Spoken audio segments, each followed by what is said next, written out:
Deux sœurs, une planche Ouija, un esprit qui répond.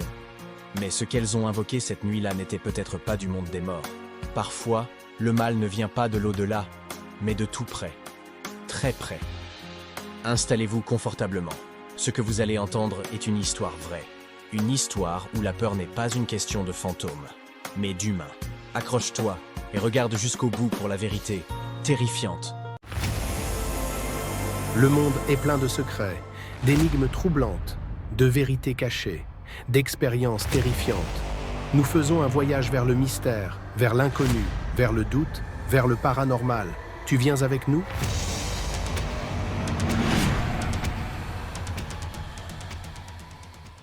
Deux jeunes filles qui jouaient avec une planche Ouija dans l'espoir de communiquer avec leur mère décédée ont été plongées dans un mystère qui s'est terminé par un triple meurtre sauvage. Karen et Tina Bowen, respectivement âgées de 9 et 15 ans, passaient beaucoup de temps seules à la maison après le décès de leur mère, leur père, Frank Bowen, devant cumuler 2 emplois pour subvenir aux besoins de sa femme.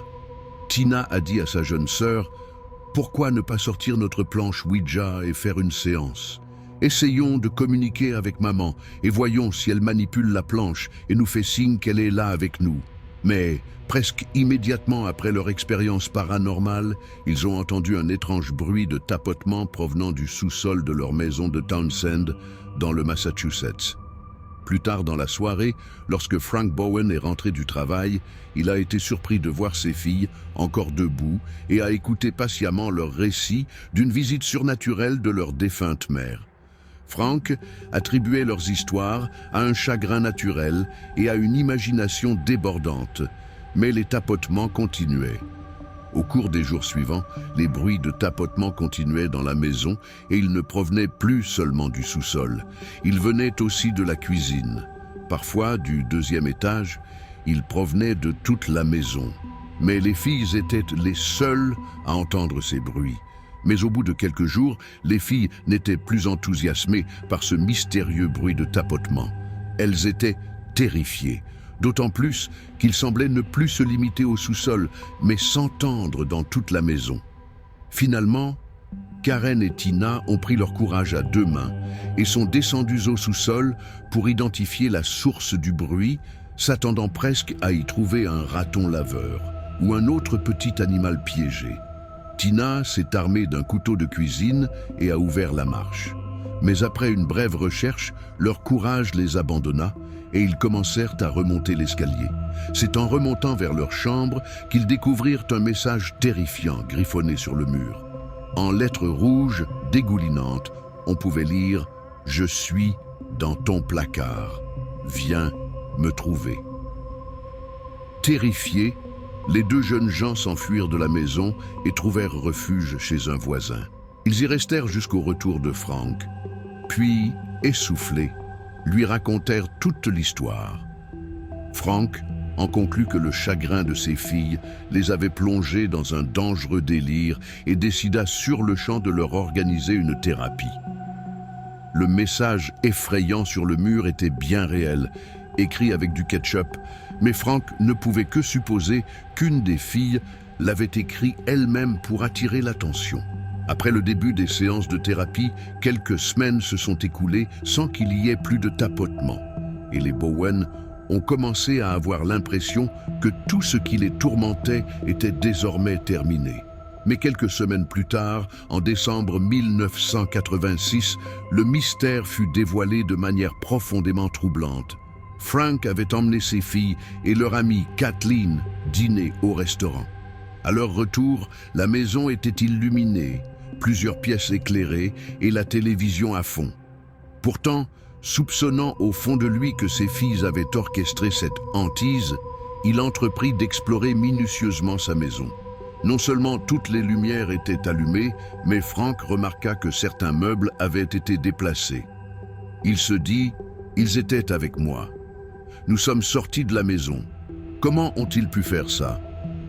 Mais une fois de plus, Frank est pris au piège. D'un côté, il sait que ce pourrait être ses filles, mais il se dit aussi « Je pense que c'est impossible. » Frank parcourut la maison pièce par pièce, jetant même un coup d'œil au grenier et au sous-sol, mais sans succès. Jusqu'à ce qu'il inspecte une dernière pièce du rez-de-chaussée. Frank entre dans cette pièce et, aussitôt, il voit sur le mur, juste devant lui, écrit à la mousse à raser, les mots « Épousez-moi ». Frank les fixe du regard en se demandant « Qu'est-ce que c'est? Qui a écrit ça ?» Les filles, encore une fois, sont juste derrière lui, blotties contre ses jambes. Pendant qu'il fait ça, il entend du mouvement dans le placard, dans la pièce où il se trouve. Frank se retourne et regarde ce placard. Les portes sont ouvertes, mais il est sombre, et un homme en sort, vêtu d'une robe, celle de la défunte épouse de Frank. Cet homme avait du maquillage de clown et brandissait une hachette. Les trois filles s'enfuirent à l'étage, Frank les protégeant pendant leur retraite. Tina, l'aînée, se jeta par la fenêtre de la chambre dans le jardin et courut chez le voisin pour appeler la police. À l'arrivée des policiers, l'agresseur mystérieux avait disparu, laissant sa hachette comme seule preuve de son passage. Mais la police a pris l'affaire au sérieux et a organisé un séjour de quelques jours pour les Bowen, le temps de surveiller la maison pour voir si l'homme reviendrait. Lorsque Frank revint chercher des vêtements propres 1 ou 2 jours plus tard, il fut surpris de constater qu'il n'y avait pas de voiture de police devant sa porte. Il aperçut cependant du mouvement à une fenêtre du rez-de-chaussée et supposa que les policiers étaient, pour une raison inconnue, en train de fouiller à nouveau sa maison. Il appela le commissariat local pour s'en assurer. On lui expliqua qu'il n'y avait aucune raison pour qu'un policier soit présent chez lui et lui recommanda d'attendre l'arrivée d'une autre voiture de police.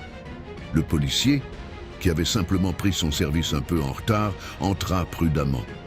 Il ouvre, regarde à l'intérieur et n'en croit pas ses yeux. Au rez-de-chaussée de la maison de Frank, c'est la folie.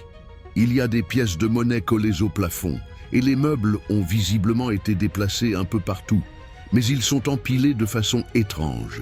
Il y a des coupes de champagne partout au rez-de-chaussée et des couteaux de cuisine plantés dans des photos de famille accrochées au mur. Comme si les couteaux étaient encore plantés dans la photo. Et là où ils ont été plantés, c'est toujours sur une photo de Tina ou de Karen, les deux filles. Là où il y a des couteaux sur ces photos, au-dessus, il y a écrit « Je vais te tuer Tina » ou « Je vais te tuer Karen ». Cet agent sait visiblement qu'on a un problème. Il sort de la maison et appelle des renforts. Une deuxième perquisition au domicile des Bowen n'a rien donné, jusqu'à ce qu'un des enquêteurs, appuyé sur une machine à laver au sous-sol, remarque un trou dans le mur derrière et soit accueilli par une vision effrayante. Cet homme est Danny Laplante. Il est accroupi, une hachette sur l'épaule. Il porte une robe et il fixe ce policier. Laplante, âgé de 16 ans, fréquentait la même école que Tina. Il l'avait apparemment invitée à sortir et avait essuyé un refus, même si elle ne se souvenait même pas lui avoir parlé. Il s'était introduit par effraction chez les Bowen et avait vécu chez eux pendant 6 mois. Laplante fut arrêté, mais libéré sous caution 10 mois plus tard en attendant son procès. C'est alors qu'il s'introduisit par effraction dans une autre maison de la ville, celle de la famille Gustafsson. Lorsque Priscilla Gustafsson, 33 ans, est rentrée chez elle et a surpris Laplante, il l'a attachée à un lit, l'a violée et abattue, puis a noyé ses enfants, Abigail, 7 ans, et William, 5 ans, dans une baignoire. Andrew Gustafsson a découvert les corps de sa femme et de ses enfants à son retour du travail ce jour-là. Laplante a été arrêté pour ce crime et initialement condamné à la prison à vie, sans possibilité de libération conditionnelle. Avant que les avocats ne soutiennent que parce qu'il était mineur, cette peine était inconstitutionnelle. Il est toujours derrière les barreaux. Il a récemment été proposé pour une libération conditionnelle. Il ne l'a pas obtenue. Mais lors de son audience de libération conditionnelle, lorsqu'elle a été rejetée, il a déclaré qu'il était déterminé à être l'un des détenus les plus psychopathes de tout le système pénitentiaire. L'affaire Daniel Laplante nous rappelle une chose. Il n'y a rien de plus terrifiant qu'un esprit tordu, enfermé dans un corps humain. Si vous avez trouvé cette histoire aussi glaçante que moi, pensez à vous abonner, à liker et surtout, à ne jamais oublier de vérifier vos placards avant de dormir. La peur ne dort jamais. Et parfois, elle vous observe.